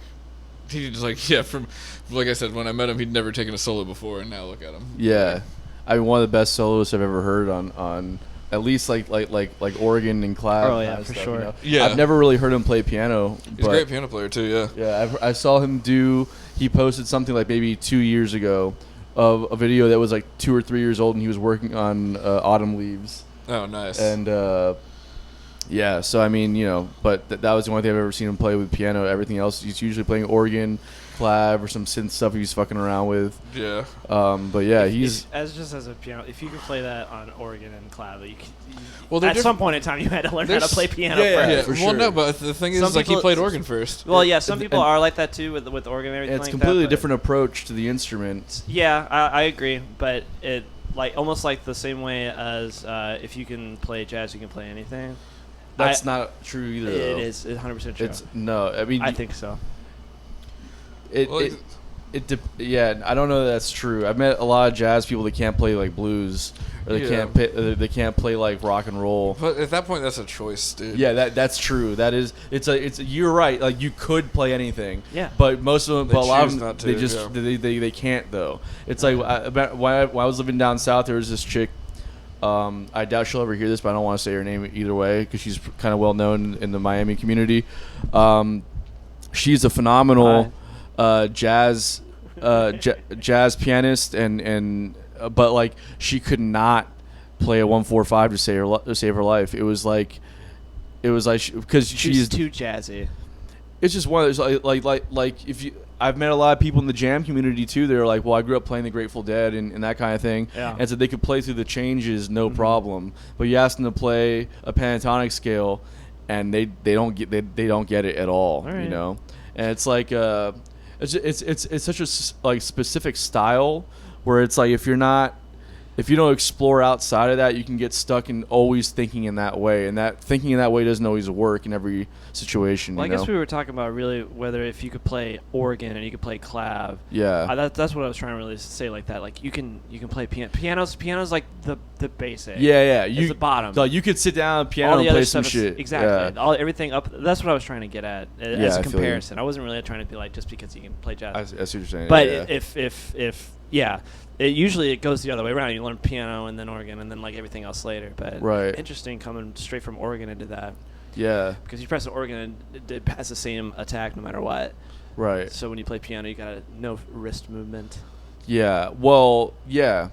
and all this It's other a similar kind of thing with stuff. the organ though too. You're playing like funk and that kind of thing. It's like It's knowing. percussion. It's way more percussive Yeah. than it is. Well, maybe it's not. I don't know. No, it is. It Doesn't matter. definitely is. And like, Talking about music is like singing about farting. I've been saying forever, but we started a podcast about it, and it's going pretty well. it's going very How well. are you actually, doing? I'm doing great. Just hanging out. Just hanging out. It's just being fucking you. busy as shit, man. You are? Honestly, yeah. How are you busy? I've been working on some collaborations with some different people I got coming out within the next couple days, hopefully. The podcast has been keeping me very busy. Yeah. And then the gig's been kind of slowly coming back, plus our rehearsals and Yeah. practice time and Yeah. I'm in the same just boat. I was stuff. just wondering what else you're doing. You're only just doing this, No, I'm doing. I've doing got- side hustle. yeah, but it's there's a lot of work that goes in the back end of all of it that takes up a lot of time. Does it? Yeah, for sure. Side hustle? Yeah, like Yeah, what? with all of it. Well, I mean, so there's rehearsals, there's scheduling the studio time, there's my personal practice, there's the podcast for Adam who didn't hear all this stuff. The podcast takes up a lot of time as well. I have some collaborations that I'm working on, like remote collabs from different people around the country. That takes up a lot of time as well, and just learning how to use DAW systems and or DAW programs and recording shit. And just research on running a fucking empire, bro. I don't know what else to tell you. Taking over the world. yeah, Yeah. exactly. It's good. It's good. It's good to be up there. Yeah, I mean, the whole lockdown of the coronavirus, like in quarantines, and even to what we're at now, which is like a little bit more relaxed. But yeah, there's like a lot of time for musicians to get a lot of stuff done, and like We Yeah. got a shitload done, honestly. I will say, yeah, and I'll say that Side Hustle's been writing like we've never written before, Yeah. which is amazing. It's been super inspiring and just very reassuring. Which is in the ironic because like up trajectory. until like this week, I've been hammered for 6 months. Yeah. Not gonna lie. And you haven't done shit this week. That is. So I haven't. start getting hammered again. You're obviously I was more fucking with productive. you. It was all for the joke. It was all for the joke, oh, bro. okay. It was all So for the joke. I was Yeah. like, what are we doing? We No, had a no, show on you're a busy Sunday, guy. rehearsal Monday. No, you're a busy rehearsal guy. Tuesday and Wednesday. And Yeah, this podcast you're a tonight, busy guy. And also working a 40-hour-week Yeah, job. that's one thing I can't like. I do have downtime for sure. I do not but have downtime. but that's because I don't have to work a 40-hour-a-week job. Yeah, I don't know So- how you're doing it. How do you not have jobs? I'm a fucking. I just don't bro, get it. I'm a fucking musician. Okay. How do we you- figure it out? How I'm do just you how do you saying. not have jobs and then also I'm just kidding. I get government checks. That's what I The government thought. cheese. Just get that That's government the cheese. That's the secret. That's the Yeah. secret of being a musician. Is have somebody pay your rent. That's very true. Do you know how many musicians Oh, I've met God. over the years are just like, yeah, well, this is my wife, Carol, and she's a doctor. I'm like, oh, okay. Yeah. This makes so much more sense now. You know what I mean? Oh man, but yeah, it's rough. You just gotta quit your job, bro, and then you'll figure the rest out. And I swear to you, you will. Just start driving for That sounds for like DoorDash or that something. sounds like quit my job where I have a lot of time to do stuff to do harder work for less money. DoorDash. Yeah. No, you work less hours and you make more money. And I don't think so. also. I don't see that. Yeah, and either, also yeah, you I'm have not more seeing time that. to do other shit too. Like you'll supplement that with gigs too. So you'll have more time for gigs. Yeah, I was on that path and everything like that. I was like, okay, I'm really close to having enough money to like quit, and then also being like jump into gigging and probably not make enough to save every month for a while, and then go to the next step finally. And like, okay, I'm gigging every day now. But Yeah. as soon as I moved over here, world ended. Yeah. Well, it's just one of those things where it's like, there's never gonna be a right time to get into it. I feel like you're right, but at the same time, maybe not in the middle of a pandemic Yeah. when you're a Yeah. live Well, entertainer. It's probably the wrong time. Probably It might so. not. I don't know. There's never I have, a right time. I have a but couple of friends doing the Grubhub and DoorDash thing that are doing that are sustaining themselves. Plus the gigs. Also, don't have AC in my Man, car, shit, so that'd be Matt great. Lappin's been doing Uber down in Orlando for a long years. time now. Yeah. No, I mean that's fine. I get it, and I actually do love driving a lot. So I would That's do what I'm saying. it. That's why I thought about Yeah, it. My it's friend, just- one of my friends, recently got into it, and he was like, "Yeah, I made like decent money in the last like couple of days, Yeah. and then supplement that with because you'll be able to gig more. Yeah. So now it's like your Monday through Thursday is gonna be open to gig. Right, So yeah. you can make money doing that, and then supplement it with the driving stuff, and you love to drive anyway. So I immediately hit you up, and I was like, "Yo, look into this because not only will this." You can make close to what you're making hourly right now, but you'll also be able to have more time to do gigs and just That was other my shit. dream when I was a kid. Oh, I wanted to be a taxi driver when I grew up. Aim for the Swear to stars, God. bro. Swear to That's what God. happens when you Damn. grow up in the middle of nowhere, Kentucky. Yeah, I'm just saying. I was like, I was like, I'm gonna move to the big city and be a taxi driver. I'm not fucking around. I was like, that's what I'll do first. Is I'll start here in Jax, and then I'll work my way up. Maybe go to Atlanta, and then I'll go to New York and make it real big. Real big. I swear to God. I swear to God, that's what I was gonna That's do. hilarious. I fucking loved driving. I was like, as soon as I got old enough to get a delivery job, I was like, I'm in Papa John's for sure. 2 years. I loved every second of it. Bro, do it. I don't know why. I just love driving. Just I want looking- to go fast, I want to go fast. and I don't drive fast. I drive super slow. Just Actually. look, just I'm look a into baby it, bro. driver. Look into it. It's gonna help every band that you're involved in out as well. All right. Anyways, I need a new car though. yeah, so buy a new car. You're rich, right? You're loaded. I That's what you was. say all I the was. time. I was doing pretty You good. see, what's your catchphrase? I don't know what is it. I'm doing well. I mean, I'm doing well. That's the whole thing. I mean, like All right. So, anyways, back to write you a Adam. check now. Great. Great. Great. I actually do. I find this interesting though. What are some of the favorite clubs you played at, like in the country, Oh yeah. and why are they your favorite clubs? And on the opposite end of that, your least favorite, and why are they your least favorite? If you feel comfortable saying that. Yeah, hold on a second. So, Yeah, think about it. We're not in a rush, bro. We're good. so the best green room I was ever at was in Winter Park, Colorado. I can't remember the name of the place offhand, but we walked in. It was Colorado, so like we show up in the green room. There's a couple couches set up around a coffee table. Coffee table had 2 packs of blunt wraps, a pipe, a bong, and battleship set up. Nice. Love And they that. also had a driving range set up in the green room. A driving range? Yeah, it for was like golf? it was set up like so there was like a net that Oh, you like could like an electronic one? yeah, Oh, but it was okay. just like a random net, and Sean had some fun with that one. Yeah, of course. That was pretty cool. So venue-wise, like playing in New York at the Iridium was pretty wild. Oh, you played the Iridium? Yeah. Nice. And it was like in between, like it was I think like Wayne Krantz, Tim LaFave, and Keith Carlock was the weekend before we played, and then Victor Wooten and Steve Bailey was like the weekend Basic after. Dreams? Oh no. And who so, did you play so there with? well, Javian was actually with me on that. It was Conrad Oberg. He's a guitar player from Jacksonville. He's a blind kid he was a Oh yeah. Okay. prodigy. Yeah. It was him and John Lumpkin. And that was interesting, just playing a gig up in New York. Like it was on Broadway. It was in this like dingy little jazz club basement. Yeah. But they had like a $250,000 backline.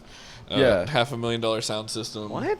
The Iridium Yeah. is like if you're on the blues circuit, that's like the spot in New York to Yeah, play. we played. It was like the Les Paul day. Les Paul used to play there every Monday. Yeah. And Conrad was supposed to go up and play with Les Paul. The Les The Paul? guy Like who the created Les the Paul, guy who yeah. created the Les Paul. Yes. Wow, holy shit. Yeah. Amazing Yeah. guitar player, by the way. He was a great guitar player too. Yeah. Yeah. So like Conrad was supposed to go play with Les Paul, but it didn't work out. Les Paul got sick and died. Shit. But they invited Conrad to go up there, so we hadn't played that. Speaking of cities that like you never get to see on tour, I got to walk to Times Square, which is like 5 blocks down, but that was the entirety of New York City that I saw that whole Yeah, trip. that It was my sucks. first that time in New York too. Bro.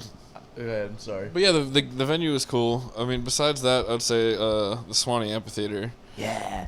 That's That's actually the best. it's the one one venue that I'm kind of like nervous at. Like I don't really get much for like stage fright. Like I can play in front of a bunch of people, like know people. Like I think it's just that stage that kind of terrifies me. Just because You just know who's been on there. you I've know? Oh, yeah. I know what I've seen happen. Yeah, there. It's exactly. like it's a whole nother thing. So I'm like, how many times you got to play the amphitheater? 3. Yeah, you got me beat on one. I got to play it twice. Actually, wait. No, I Yeah. got to play it 3 times. We just Still waiting on my big break, but I'll get there. No, Yeah. I got to play it 3 times as well. But one of them was like a disc jam. It was just like there's like maybe like 100 people here. But then like one of them was Aura. Oh, 2 of them jeez, were. yeah. One was Aura and one was Purple Hatters. And never like, made it to an Aura. Holy shit! I was just like, oh, this is amazing. Yeah, That's cool. No, it was cool. It was amazing and terrifying at the same time. Yeah. I can relate to the whole New York thing though, because when I was on the road with Rock and Jake, we had a couple days off, like 3 or 4 days off, and we ended up having to stay in Montauk, which is like the other end of Long Island, which is like 2 hours from Brooklyn, basically. But we drove through the city. And I just remember like driving through. I was just like looking around. I was like, "Yo, this is ridiculous. Like this, It's surreal. this is insane. Yeah. Like how much stimulus is going on. It's crazy how stimulating it is." And then a few years ago, Rock and Jay called me to fill in for 3 gigs for his guitar player. They couldn't make it, so he flew me up to. He picked me up in Jacksonville. Was our base out of South Florida. We drove up to Delaware, did a gig in Delaware. And then drove down to Washington, D.C. to play at a place called Adams, Oregon, in the Adams-Morgan district of Washington, D.C., which is fucking super cool. And then we played somewhere in New Jersey. And one of my best friends from high school, he moved back to New York, so he came to see us in New Jersey and picked me up, and we drove into the city, and he took me around to like the East Village and stuff like that. And I walked around for like an hour or two, just kind of like getting some pizza and like eat and drinking some alcohol and stuff, and then went back to this place in Long Island. But it was just like I've had 2 experiences that I can remember for real, being in the city and just having like these very brief moments, Yeah. and just being like, this place is literally. There's magic there. I don't know what it is, but like that place is magic. I don't know how else to describe it. New York is like, I get it. Yeah, me too. It's I've like been there a couple of cliche times. as It's fuck to amazing. say that, but I get it. You know what I mean? It really is like just an amazing city. Yeah. Well, that's dope. What about the worst places you ever played? Worst place. I was actually just thinking about that while I was talking. There was this one gig. It was on an island off the coast of Georgia, and the only Tybee Island? was it Tybee? Outside of Savannah? No, it wasn't Tybee. Okay. We couldn't get there on a road, so we took a ferry out Nice. there. Oh wow. And that was interesting. It was low tide, so like we had to take all of our gear, PA and everything, down this like ramp down to the boat. It was like probably down 20-foot ramp. Like it was kind of sketchy getting onto the boat. Now we take the ferry over there, load all our gear in the back of a couple pickup trucks, and drive to the place that we played. And it was in front of the only store that on this island. Like it was like this like small little general store we set up outside of there. And like, don't get me wrong, the people that were there were really cool, and we had a good time playing. But like, it was like some of the sketchiest stuff we've ever done to get back that night. So we end up packing up, and they put us on the back of a truck again, take us back to the boat docks, and the ferry stopped running. So we took a small little boat, didn't have any running lights. So we're driving through the salt marshes in Georgia, no running lights. My bass amp's like, I'm just like hoping it just doesn't get soaking wet. Yeah, that was just pretty terrifying. Yeah. That was an Yeah. odd gig. We definitely that was with Bonnie Blue. We definitely decided we weren't going to do that one again. Yeah. you don't remember what the spot was called? Sapelo Island, I think. Sapelo Island? Yeah. Okay. It seems like a really hard time trying to get there. Yeah. Yeah, and it was like, I mean, besides that, like, we were set up on the grass, like, and just like it was. Oof. Yeah. That's not a Usually, venue. like, That's just outside. I guess it's not really a venue. Outside, yeah. I mean, it's technically a venue, right? I don't know. What's the definition of that? Well, A house. if you or ask me, it's there's above. definitely I have a different definition of venue versus like bar or something. You know what I mean? Yeah. Because I feel like a venue is like a place where, like, you have like wedding venues, you have like venues, Yeah, a venue can be anywhere. Concert venues, typically a space you would rent to put on an event. Whereas a bar is like you're going and you're playing, they're paying you money. Like 1904 to me is not a bar gig. I would say That's a venue. some sort of stage. If you're on the ground, if you're on the ground, it's not a venue. It's not a venue. No, Okay. I don't care. You're gonna tell me that what was that place we played at in Columbia? Breakers. Breakers. You're gonna tell me Breakers is a music venue? No, I'm saying like if you're gonna call yourself a music venue, you at least need to have a stage. If you Okay. do not have a stage, it's And not. you're talking about That's- specific stuff. Like most places that I play that call themselves music venue do a good job of handling themselves. No, Yeah. exactly. But if you're For saying sure. if you're But I wouldn't if you're consider playing Monkey's Uncle on the Beach a outside music on the venue. grass, what? I wouldn't consider Monkey's Uncle on the Beach a music venue. I'm not Yeah, like, trying what's the to difference say between- every place that has a stage is a music venue. I'm Yeah. saying if it's a venue, it has to have a Yeah, stage. I know what you're saying. I'm saying I have a difference of what I would call a Rectangle venue square versus, situation. versus anything else. Yeah, Like that's- 1904 to me is a venue because they're only open when they have shows, Yeah. and they sell tickets. Yeah. Whereas a bar has music, sometimes 5 nights a week or more than that, and they do, and there's no ticket charge to get in. You're hired to play covers, and that's what you do. Yeah, so is that's like, a difference. What's for your me. definition? Is it a place with a cover charge? Is it like a place with a stage and a cover charge, like, or someone that just does music? I mean, like I said, most of the places that I've played at that are that type of situation, like, there's been some that are like haphazardly run, but like usually those are pretty fun too. Yeah. Oh yeah, those are Um, usually the most fun places to play I would because say, you get wild. What's that place in Tybee Island called? The pizza spot. But Yeah, It's yeah. Huckapoos. Yeah. Yeah, that place is what? Yeah, it called? Huckapoos. Yeah, Huckapoos, yeah. that place is the blast. Yeah, That it place was is blessed, amazing. yeah. There definitely was no stage, but it was no amazing. stage, but it was a lot of fun. Yeah, there's also like no air conditioning. It's an old sawmill with Ooh. 2 giant pizza ovens in it. Yeah, it was yeah. hot as Hot fuck. as fuck. We played there this time last year because it was week 1 in NFL. I remember. Yeah. We played outside last time. Our Yeah, buddy that's what we Jason's did birthday too. party. Oh, Jason, he's the one that owns it, or he does a booking there. No. No? Okay, well, No. there is a Jason though that does. There might be another Jason. That's Yeah. not the one I'm talking about. Oh, That, okay, I did gotcha. I liked that place. It was. I played a lot of places where I've been like miserable as fuck, but it just didn't matter. Yeah. I've Yeah. also played a lot of places that were like beautiful, and I hated that place. Oh yeah, for I've sure. played places that are just music venues, and most of the time it's just because no one's there, or because there's way too many people there, But like how- that Breakers place, and it Yeah, was just Breakers all was fucking ridiculous. 18-year-old And they just college wanted- kids that It's were. like, do you like in the middle of a song? Do you guys know "Big Yellow Taxi" by Counting Crows? Like, bro, What? fuck you. We're playing one of our songs right now. What is this? This is stupid. This is So, okay, stupid. We're never. That's the difference between a music venue and a bar right there. You should ask for a John Mayer song. Bro, I fucking got you all day. What do you want? I saw that on Instagram the other day, and I've been meaning to see. You know what I'm talking about? Yeah, what was that? Just tell any guitarist, Oh, any white guitarist, just tell him, okay, John Mayer, while he's playing guitar. Watch how pissed off he gets. I think I saved that meme. Because that's Bro, the funniest thing I've ever seen. Like, that's- okay, John Mayer. That's so good. But he actually though. plays John Mayer all the time, and he'd be like, "Oh, I feel thank like you I for the got it. compliment." Yeah, Oh, they're not gonna see it. they're not gonna see it. No. Okay. Let me see. That's exactly what you just said. That's But so whatever. good. Okay, John Mayer. That's so good. That's how good of a meme it was. I saved it. Well, we gotta kind of wrap it up. Hey, to be. Oh god damn it! We're having so Sorry, much dude. fun right now. Let's do the unpopular opinion. No, this is a Unpopular good one and opinions. everything like that. It's just I'm having a great time. We should keep this going. as soon as I could do that Too Grubhub bad you got a fucking day job. night shift, actually, it's way sucks. worse.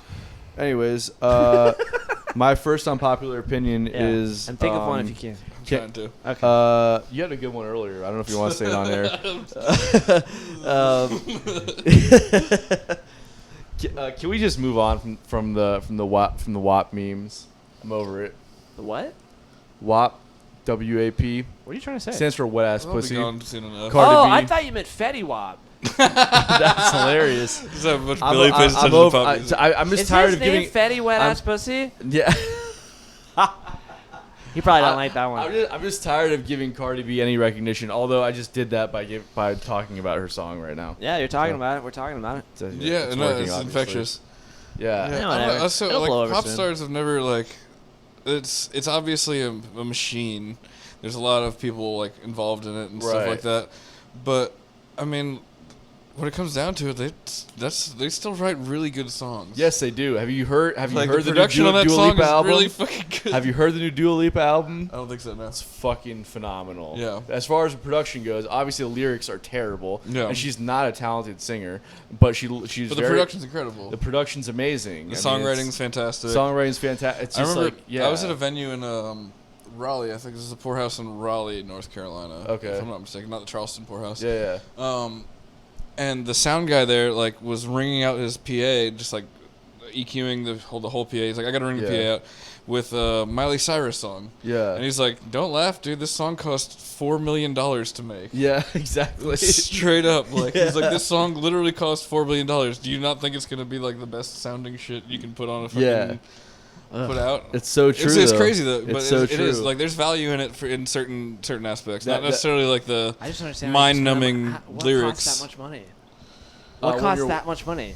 People with creative minds that can work in the most simplest it's of the ways. engineers and stuff. It's the engineers, the Oh. producers, Producers the, more than the writers. musicians Okay. they're hiring for it. Alright. Bro, it's all like it's sorts. like it's like I was the, like, wait, like, hang on. Is there like some like $1 million the equipment that I don't know studio, about? yeah, the equipment, like the I mean, studios, the studios are. yeah.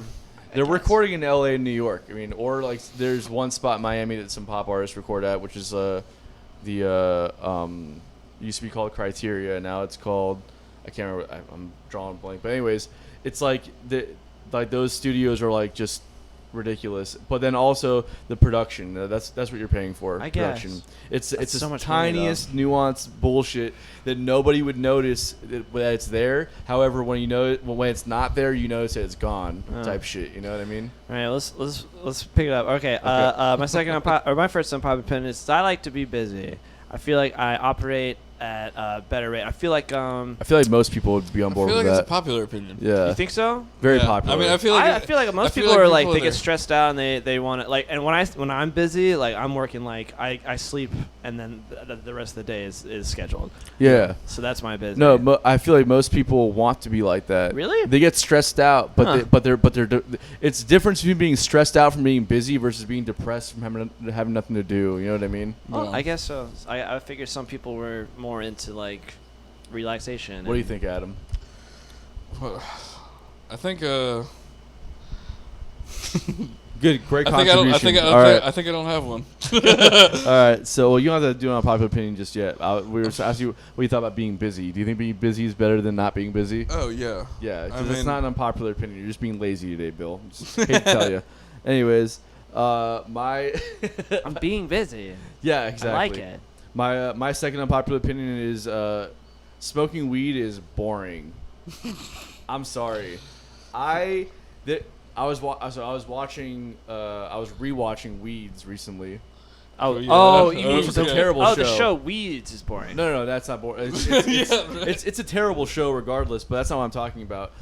They were saying that they were describing weed as like it's a super fun drug that makes you feel awesome and blah blah. I was like listening to the description. And I was like, this is not a fun drug. Nothing. It makes you smoke it, and for me, it gives me super high anxiety and paranoia. But for other people, it's like some of my best friends where I'm like, you're typically really fun to hang around, but you smoked weed, now you're just being lazy and boring. This sucks. It's Well, like that can be. I mean, it I don't definitely know. it affects mood, it affects energy level and certain things, but there's a lot of benefits. Pause. no, camera just cut out, but Oh, audio's still going, so we're Oh, good. sweet. Yeah, this Hey, is super. Joe. Yeah, Oh, we could do we're weird good. shit. Yeah, Sweet. Adam just touched me inappropriately, guys. I know you didn't see that, but it happened. Me Um, too. Hashtag. Well, I mean, like I smoke weed. I feel like it can kind of it can change. It definitely affects the way that you feel and the way you interact with your environment. And certain times, it's not. It does put me in a state where I'm just useless, kind of tired, or sleepy, or something like that. But I mean, I do it for enjoyment rather than medically. And there's certain people that really do have the effects of it doesn't have the same effect that it has on you, where it causes anxiety in you. A lot of people have the opposite, where it increases anxiety. No, Or, make it. I feel like it has its uses. Yeah, it definitely does. Make it legal and do all that and everyone should smoke it if they want to. I'm just saying it's boring. At the end of the day, it's I've never hung out with somebody unless it doesn't affect them. There's people that I know, I have friends of mine that just smoke weed or just oil or do dabs all day. And it doesn't change their state of mind at all. They're just normal, and that's fine. A lot of my friends or people that I know, when they smoke weed, they just get less talkative, and they're not as fun to be around. I'm just okay, you just got boring, and I'm on to somebody else. that Give deflated. me a couple rails to blow down real quick. Let's do it. Let's have a party. Tony 305, everybody. I'm just Coming joking. back I from don't do or Miami. endorse doing coke. I'm just saying. Miami. My second unpopular opinion is Jaguars. The Jaguars aren't going to win any more games this year. Yeah, I'm useless in this. I don't know. Topic, Do you watch? Are you? Not much, but I mean that's very plausible. I'm sorry. Just do the math on it. Gardner Minshew I had 95% completion rating. It means that he passed 20 and did 19. So how many homers he's hitting this year? That's all I'm saying. I'm trying to explain Sports balls? football to him. Yeah, he's not a big sports ball fan, but he did. Well, He averaged 8 yards per pass, and everyone's like, "Oh, we're back." I'm like, "Okay, yeah, that's okay. not, that is Sounds, not very. That's not sounds very awesome. good." Yeah, No. it's great. So my last unpopular opinion is that I hate dancing, and let me explain this. Yeah, that's a okay? very unpopular this one. needs some explanation. Yeah, I'll explain. I'm not into dancing, and yourself or watching people dance. oh, people can dance all they want. I don't give a shit. It doesn't bother me. You just hate dancing yourself. I don't like to dance. And here's the thing is that when people come up to me and try to force me to dance as if I'm not having a good time already, that shit drives me fucking crazy. So, you just gotta listen and have a good time. So yeah, I'm having a great time. Or I was until you try to convince me to dance. Because now you're just I'm trying to listen to the music or the band that's playing right now because that's just how I enjoy the experience. And you're getting in my way of doing that. So now I was having a great time, and you forcing me to try and have a good time is making me have a terrible time. So fuck you and get away from me. Basically is what I'm saying. That's pretty serious. I don't think I've ever disagreed with you more. Really? Because obviously I love dancing more Do you than like? anybody. I've never seen you dance before. Really? You've never seen me dance? Well, we've only hung out at shows when we're playing. So. But you see me on stage. I'm dancing. Yeah, to you're the- dancing on stage. to my own music. Yeah, but Yeah, he's talking about someone else coming and forcing. No, you to I dance get with it. him. I get it. I'm just like, yeah, the whole time, always. Yeah. If I'm watching, I'll dance when there's no music on. If I'm watching a band play, yeah, I will. If I'm watching a band play and I'm really watching them and listening to them, the last thing I want to be doing is get distracted from that. So when someone comes to you and say, "Why aren't you dancing? Oh my God, you're not having fun." It's like, I'm having an amazing time. And the band's amazing. Yeah, I get what you're saying. I experience this in a different way than you But do. also loosen up a little bit. No, You know what I'm saying? I'm very loose. I'm very loose. Yeah. I'm real loose, guys. I'm Yeah. just saying, I'm real loose. Yeah, You're gonna Yeah, real loose. gotta let that thing out.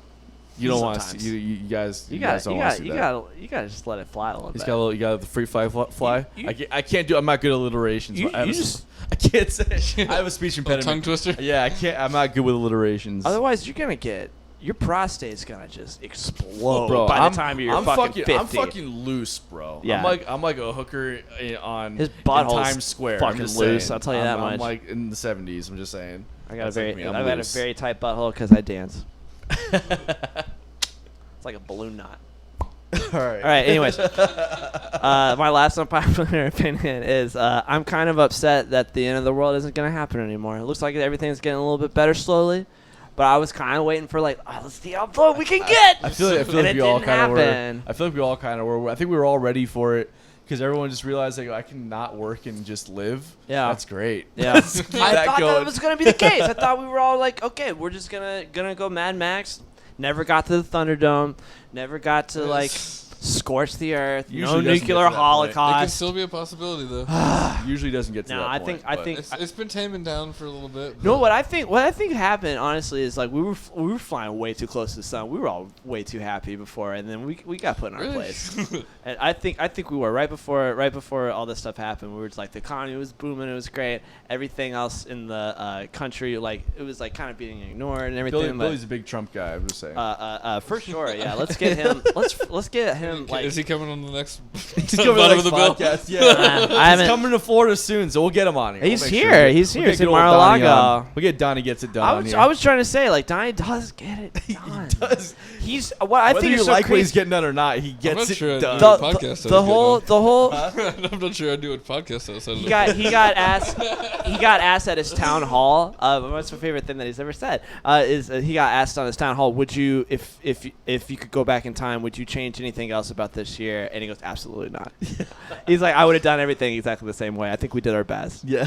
Donnie gets it done. And Yeah. look at it. It's true. We're on a decline, and the rest of the world has been done with this for forever. And Yeah. we're Yeah. halfway there. He's getting it done. He's getting it done. Yeah. All right. Well, okay. Adam, you got any unpopular opinions? No, I'm stumped after that one. Yeah. Great. That's You pretty had to much go in everything. early. You just don't want to say it on camera. It's fine. We don't have to Yeah, say it's it on fine. It's camera. fine. Anyways, this has been another episode of Bottom of the Bill. Thank you guys for tuning in. And make sure if you have any questions or unpopular opinions yourselves, make sure you email us at bottomofthebill@gmail.com. And make sure you're checking out Adam with his bands Danka and Bonnie Blue. And we do have tickets for sale for Monster Mash coming up at the end of Yeah, we October. do. And I know Adam does too, right? You got some tickets for sale for that? Yeah, we didn't talk about that once. We're all gonna be playing You together. don't have any tickets for that? I had no. No? All right. So Bonnie Blue doesn't have any tickets for sale? All right. So don't hit Bonnie Blue up for tickets. Hit us up for tickets if you got them for sale. So we'll see you guys next week. Adios, muchachos.